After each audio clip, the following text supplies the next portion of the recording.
हर हर महादेव। प्रिय दोस्तों, 1 जनवरी 2026 पौष गुरुवार प्रदोष व्रत की रात एक हल्दी दीपक से कर लेना, यह एक महा उपाय होगी। हर मनोकामना पूरी मिलेगी, सभी दोषों से मुक्ति, इतना धन आएगा कि संभाले नहीं संभलेगा। माता लक्ष्मी जी के आशीर्वाद से पूरे साल धन बरसता रहेगा। दोस्तों, जैसा कि आप सभी लोग जानते हैं कि 1 जनवरी को पौष गुरुवार प्रदोष व्रत पड़ रहा है, इसीलिए यह दिन बहुत ही खास है। क्योंकि देखिए दोस्तों, गुरु जी ने कहा है कि जब भी पौष गुरुवार प्रदोष व्रत पड़े तो आपको सिर्फ और सिर्फ एक दीपक वाला उपाय करना चाहिए। यह उपाय इतना खास है कि अगर आपने सही मुहूर्त पर सही क्रिया अनुसार एक दीपक वाला उपाय कर लिया, जो प्राचीन काल के समय का महा उपाय है, तो मान के चलिए दोस्तों, माता लक्ष्मी जी के आशीर्वाद से आपके जीवन का कितना ही बड़ा दुख हो, उससे आपको मुक्ति मिल जाएगी।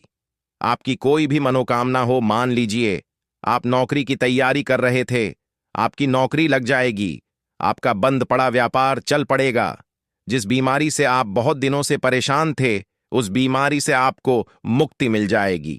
आपके जीवन में धन आना शुरू हो जाएगा, आपके जीवन में धन आने के सारे रास्ते खुल जाएंगे, और मान के चलिए दोस्तों, फिर आपको किसी भी प्रकार की परेशानी का सामना नहीं करना पड़ेगा। इसीलिए दोस्तों, इस दिन आप लोगों को इस वाले उपाय को जरूर कर लेना है।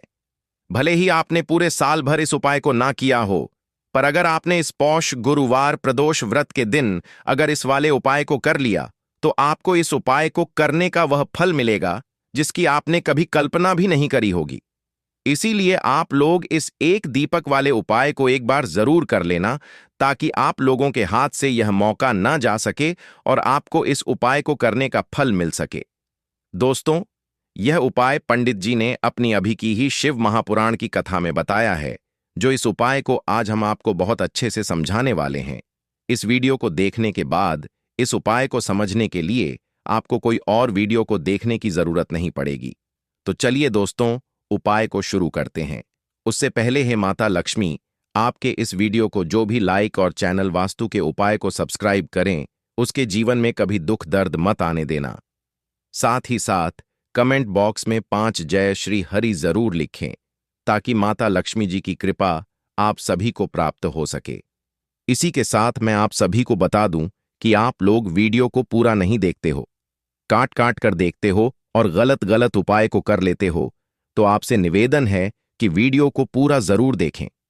देखिए दोस्तों, यह पौष गुरुवार प्रदोष व्रत का दिन, यह इतना खास होता है, इतना महत्वपूर्ण होता है। देखा गया है, कभी कभी बड़े बड़े पूजा पाठ अनुष्ठान से जो मनोकामना पूर्ण नहीं होते, वह पौष गुरुवार प्रदोष व्रत के दिन एक छोटे से उपाय करने से ही आपकी मनोकामना पूर्ण हो जाती है। और बहुत सारे लोगों ने इस उपाय को किया भी है और उनको इस उपाय को करने का फल भी जरूर मिला है। अगर आप लोग भी इस उपाय को करना चाहते हैं, तो आप इस उपाय को पहले अच्छे से समझ लेना, सुन लेना, उसके बाद करना। आपको इस उपाय का फल जरूर मिलेगा, और इस उपाय को कर लेने से आपके घर में चाहे किसी भी प्रकार की दुख और समस्या क्यों ना चल रही हो, आपको उसका कारण भी नहीं पता है कि भाई यह समस्या किस कारण से चल रही है, उसका कुछ भी कारण हो सकता है, जैसे पितृदोष हो सकता है या किसी भी तरह का मंगल दोष भी हो सकता है। तो इस दिन आप लोगों को यह वाला उपाय कर लेना है। यह एक ऐसा उपाय है जिस उपाय को अगर किसी विशेष दिन पर किया जाए, तो भाई उस विशेष दिन का जो है वह तो हमें मिलता ही मिलता है, पर हमने उस दिन पर इस एक दीपक वाले उपाय को किया है तो हमें उससे भी बड़ा फल मिलता है, और फल बहुत जल्दी मिलता है, क्योंकि आप इस उपाय को बहुत ही बड़े और विशेष दिन पर कर रहे हो। तो चलिए अब उपाय के बारे में बात करते हैं, लेकिन उससे पहले आप लोगों को यह जानना आवश्यक है कि आखिर यह उपाय किस समय करना है, किसको करना है और कैसे करना है। तो चलिए हम आगे आपको वीडियो में एक एक करके बता देते हैं। तो दोस्तों, इस एक दीपक वाले उपाय को हमें इस पौष गुरुवार प्रदोष व्रत के दिन कैसे करना है, किसको करना है, किस समय करना है और कहां पर करना है, यह सारे सवालों के जवाब आपको इस वीडियो में मिल जाएंगे। और जो यह वीडियो देखेगा भाई, उसको एक दीपक वाला उपाय जरूर करना चाहिए, क्योंकि इस दिन शत्रुओं और किसी भी दोष, किसी भी बीमारी से मुक्ति पाने के लिए एक दीपक का बहुत ही बड़ा और विशेष महत्व होता है। और जब बात आ जाए एक दीपक की, तो यह सोने पर सुहागा वाली बात हो जाती है और यह एक बहुत ही बड़ा उपाय हो जाता है। अब दोस्तों, इस एक दीपक वाले उपाय को आखिर करना किसको है? सबसे पहले हम लोग वह बात जान लेते हैं। तो देखो, घर की जो बड़ी माताएं बहनें होती हैं, उन माताओं बहनों में से कोई भी एक बड़ी माता बहन इस वाले उपाय को कर सकती है। और दोस्तों, अगर आप चाहे तो अपने घर में से सभी सदस्यों को भी इस उपाय को करवा सकते हैं। अगर किसी व्यक्ति की खुद की कोई मनोकामना है, खुद की कोई दुख और परेशानी है जो कि वह अपने लिए ही करना चाहता है, इस वाले उपाय को तो वह खुद अपने लिए भी कर सकता है। बाकी अगर कोई घर में से ऐसा है जो कि अपने पूरे घर परिवार की सुख और शांति के लिए यह वाला उपाय करना चाहता है तो भाई वह भी कर सकता है। उसमें भी कोई दिक्कत वाली बात नहीं है। कहने का मतलब यह है कि इस उपाय को हर एक सदस्य भी कर सकता है और पूरे घर परिवार के सदस्य के लिए घर की बड़ी माताओं बहनों में से कोई एक माता बहन भी कर सकती है। माताएं बहनें अगर घर में उपस्थित ना हो या वह यह वाला उपाय ना कर पा रही हो तो फिर घर का कोई बड़ा सदस्य भी इस एक दीपक वाले उपाय को कर सकता है, चाहे फिर वह पुरुष ही क्यों ना हो। उसमें कोई भी दिक्कत वाली बात नहीं है।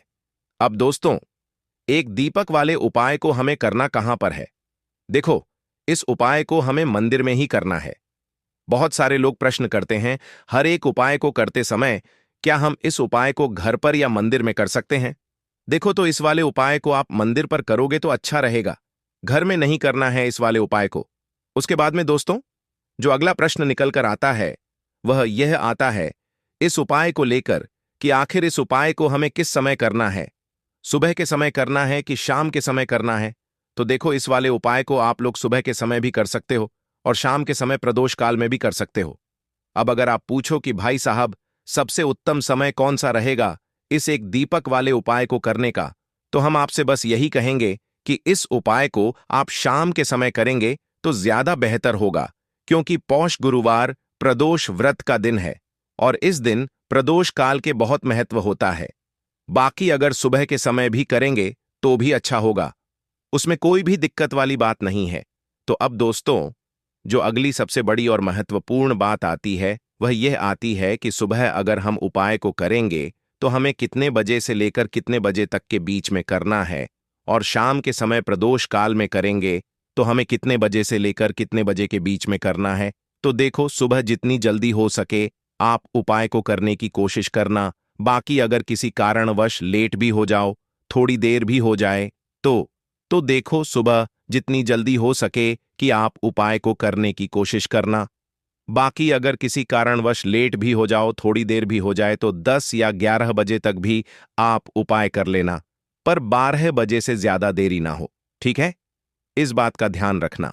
उसके बाद में दोस्तों, अगर शाम के समय प्रदोष काल की बात करें, प्रदोष काल का जो समय होता है वह शाम के 6 बजे से शुरू हो जाता है। मतलब शाम के 6 बजे से लेकर 7 बजे के बीच का जो समय होता है, ये समय प्रदोष काल का समय होता है। इस उपाय को 7 या 8 बजे के बीच में भी कर सकते हो। मतलब शाम के 6 बजे से रात 8 बजे के बीच में आप कभी भी इस वाले उपाय को कर सकते हो, उसमें कोई भी दिक्कत वाली बात नहीं है। परंतु 1 जनवरी पौष गुरुवार प्रदोष व्रत के दिन कोशिश करना कि समय के अंतर्गत ही कर लो। किसी कारणवश ना कर पाओ तो थोड़ा देरी से भी कर सकते हो। तो चलिए, अब हम अपने सबसे पहले उपाय की बात कर लेते हैं। तो दीपक वाला उपाय करने के लिए आपको सबसे पहले जरूरत पड़ेगी एक दीपक। अब यह एक दीपक गुरुवार की रात अपने घर में इस जगह पर जला देना, बड़े से बड़ा शत्रु भी घुटने टेक देगा। दोस्तों, जैसा कि आप सभी जानते हैं, मार्गशीर्ष महीने की गुरुवार के दिन बहुत ही शुभ संयोग बन रहे हैं और इस दिन अगर आप 11 लौंग और एक कपूर अपने घर में जलाते हैं तो शत्रुओं से हमेशा के लिए आपको छुटकारा मिल जाएगा। अब देखिए, किसी भी व्यक्ति के जीवन में जब शत्रु से परेशान करते हैं तो वह व्यक्ति अपने जीवन में दुखों से बहुत परेशान हो जाता है। शत्रु हमेशा कुछ ना कुछ ऐसा करवाते हैं जिसके बाद नजर दोष लगती है और अच्छा खासा काम भी बिगड़ने लगता है। व्यापार में मदद आने लगता है, लोगों की तबीयत खराब होने लगती है। जरूरी नहीं है कि सामने वाला व्यक्ति जैसा दिखता है वैसा हो। देखिए, बहुत सारे लोग हैं जो बहुत अच्छे होते हैं, है ना? लेकिन कुछ लोग ऐसे होते हैं जो कब आपके शत्रु बन जाते हैं। आपको खुद भी पता नहीं चलता है। एक तो वह शत्रु होते हैं जो सामने से सीधे सीधे हम पर वार करते हैं, है ना? एक शत्रु ऐसे भी होते हैं जो कि पीठ पीछे कुछ होते हैं और सामने से कुछ होते हैं, है ना? ना ना। तो ऐसे शत्रु होते हैं गुप्त शत्रु, और ऐसे शत्रुओं से हमेशा आपको बचकर रहने की जरूरत होती है। आप अपने शत्रुओं को शांत भी कर सकते हैं, और इस उपाय को करने से आपको शत्रुओं से छुटकारा भी मिल जाएगा। लौंग जो होती है, यह शिविर शक्ति का स्वरूप होती है, और आप सभी जानते हैं कि महादेव जिसके साथ हो ना, साक्षात काल भी आकर उसका कुछ बिगाड़ नहीं पाता है। अच्छा, गुरुवार का जो दिन होता है यह इतना उत्तम होता है कि आप इस दिन अपने पितरों को प्रसन्न कर सकते हैं, धन प्राप्ति के लिए उपाय कर सकते हैं और शत्रुओं से भी छुटकारा पा लेते हैं। जब 11 लौंग का उपाय और 1 कपूर का उपाय अपने घर पर करते हैं तो बात कर लेते हैं सबसे पहले उपाय की, जो कि पितरों को प्रसन्न करने के लिए है। देखिए, पितृ जब किसी से नाराज हो जाते हैं ना, तो उस व्यक्ति के जीवन में बीमारियां, दुख, धन की समस्याएं लगातार बढ़ती हैं। तो कोशिश करें कि हमेशा अमावस के दिन आप अपने पितरों को प्रसन्न करने के लिए उपाय करें। अच्छा, पितृदोष अगर घर में जरा सा भी होता है ना, तो सबसे ज्यादा कष्ट जो आता है वह बच्चों के जीवन पर आता है। बच्चों का मन पढ़ाई में नहीं लगता है, उन्हें आसानी से जीवन में सफलता नहीं मिलती है। बहुत सारे लोगों के यहां संतान को लेकर बहुत समस्याएं होती हैं कि संतान नहीं हो रही है ना? तो पितरों को प्रसन्न करने के लिए आपको इस दिन क्या करना है कि सूर्य भगवान को अर्घ देना है। तो थोड़ा सा तांबे का लोटा अगर हो तो तांबे के लोटे में जल भर लें, वरना किसी भी लोटे में आप जल लें। उसके अंदर आपको क्या करना है, थोड़े से अक्षत के दाने डालने हैं, थोड़े से चावल के दाने, थोड़ी सी किसरी डाल लें। अगर लाल फूल है तो लाल फूल डाल लें और सूर्य भगवान को अर्घ दें। अगर भी आप जल चढ़ा देते हैं, अर्घ दे देते हैं, तब भी आपके घर से पितृदोष दूर होता है। तो जब भी आप गुरुवार के दिन सूर्य भगवान को अर्घ देते हैं, इससे आपके पितृ प्रसन्न होते हैं। साथ ही साथ अगर आप कर सकते हैं तो पीपल का जो पेड़ होता है, इसमें भी हमारे पितरों का वास माना जाता है। तो आपको या करना है कि 1 लोटे में या किसी भी बर्तन में आपको जल लेना है, उसमें थोड़े से आपको काले तिल के दाने डालने हैं, काला तिल डालना है। साथ ही साथ आपको क्या करना है, थोड़े से मिश्री के दाने डालने हैं, गुड़ भी आप यहां पर डाल सकते हैं। अब यह मीठा जल आपको पीपल के पेड़ में चढ़ाना है। आपके घर के आसपास जहां भी पीपल का पेड़ हो, आप गुरुवार के दिन सुबह के समय में पीपल की जड़ में यह मीठा जल चढ़ाएं और अपने पितरों से क्षमा याचना करें। साथ ही साथ दीपक अगर आप लगा सकते हैं तो पीपल के पेड़ के नीचे आपको दीपक जरूर से गुरुवार के दिन शाम के समय में लगाना चाहिए। पितरी आपके हमेशा प्रसन्न रहेंगे और कभी भी पितृदोष की वजह से घर में कोई दुख और कष्ट नहीं आएगा। तो बहुत ही उत्तम सा यह उपाय है जो कि पितरों को प्रसन्न करने के लिए है, और जीवन के दुख कष्ट जो हैं वह बहुत जल्दी दूर होते हैं जब आप हमेशा अपने पितरों को प्रसन्न रखते हैं। तो चलिए अब बात कर लेते हैं 11 लौंग और 1 कपूर घर में किस जगह पर जलाना है, और इस उपाय को करने से कैसे आप अपने शत्रुओं से छुटकारा पा सकते हैं। शत्रु कभी आपको परेशान नहीं करेंगे।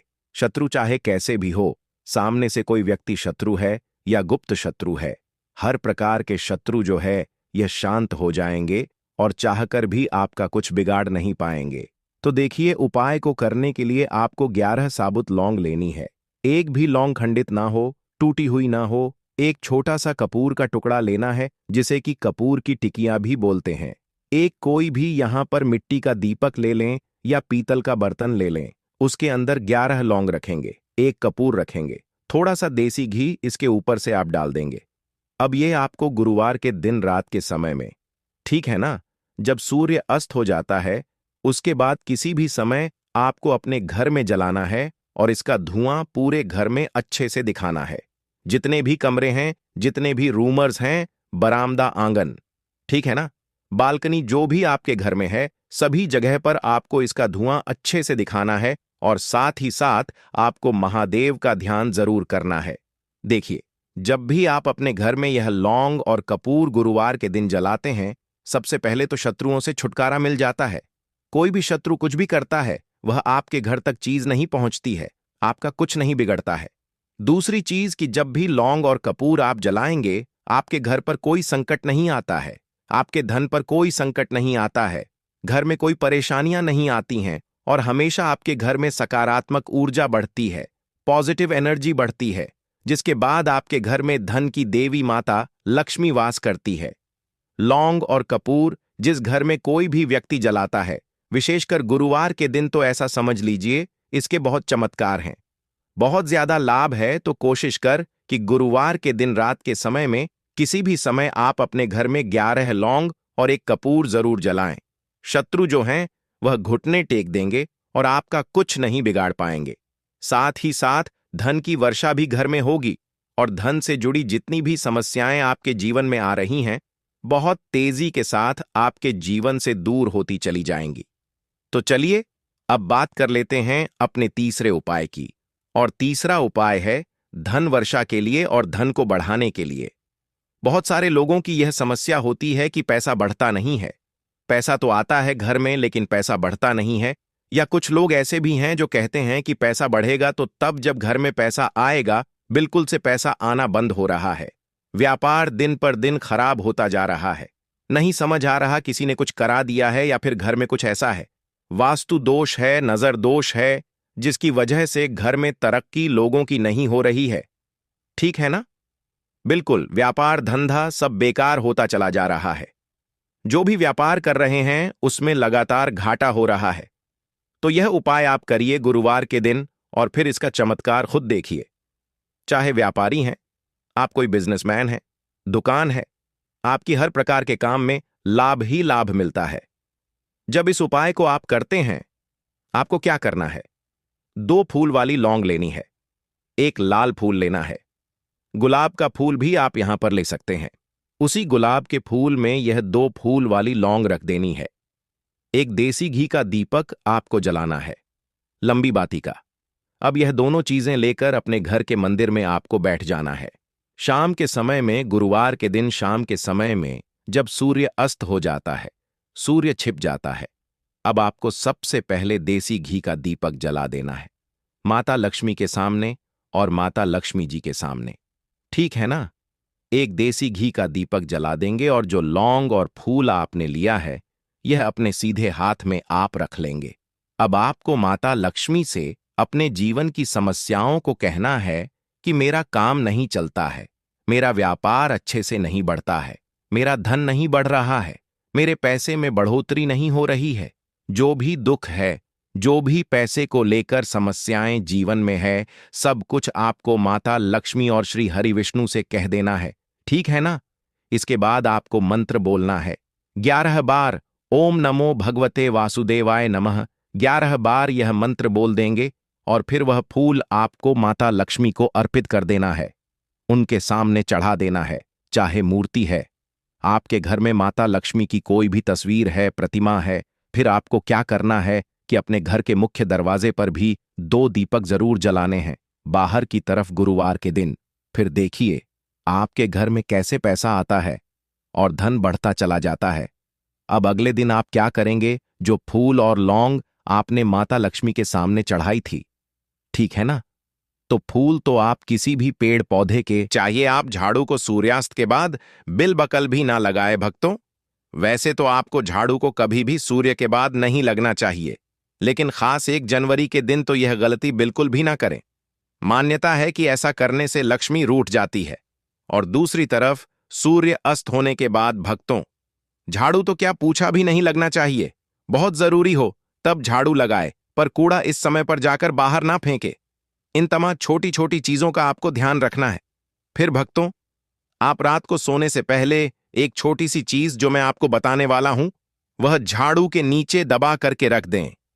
और 1 जनवरी की रात तो आप यह उपाय जरूर करें। फिर देखिए कैसे लाभ होता है। जीवन में आप माने या ना माने, लेकिन हमेशा इस बात का जरूर ध्यान रखें कि झाड़ू जब आप लगाएंगे तो कचरा इधर उधर नहीं करना चाहिए। भक्तों, द वैदिक उपाय चैनल नहीं है, बल्कि आप सब हमारे परिवार की एक हिस्से हैं। तो आपको मैं जो जानकारी बताऊंगा सही ही बताऊंगा, एक जगह कचरा इकट्ठा करें और उसे ठीक से आप घर से बाहर फेंक दें, डस्टबिन में फेंक दें। और भक्तों, वैसे तो मैंने आपको जैसा बताया कि झाड़ू आपको शाम के समय लगानी ही नहीं चाहिए, लेकिन अगर मान लीजिए बहुत जरूरी हो गया है, तो रात में अगर आपको झाड़ू लगाना पड़ रहा है, तो उसके लिए आप क्या करें? कोई कपड़ा ले, आप कोई खराब कपड़ा या डस्टिंग का कपड़ा आप ले सकते हैं और उससे आप सारा कचरा समेट लें और घर के किसी कोने की तरफ या किसी दीवार की तरफ आप कचरे को कर दें। इस कचरे को रात के समय ही बाहर फेंकने की गलती ना करें और सुबह होने के बाद ही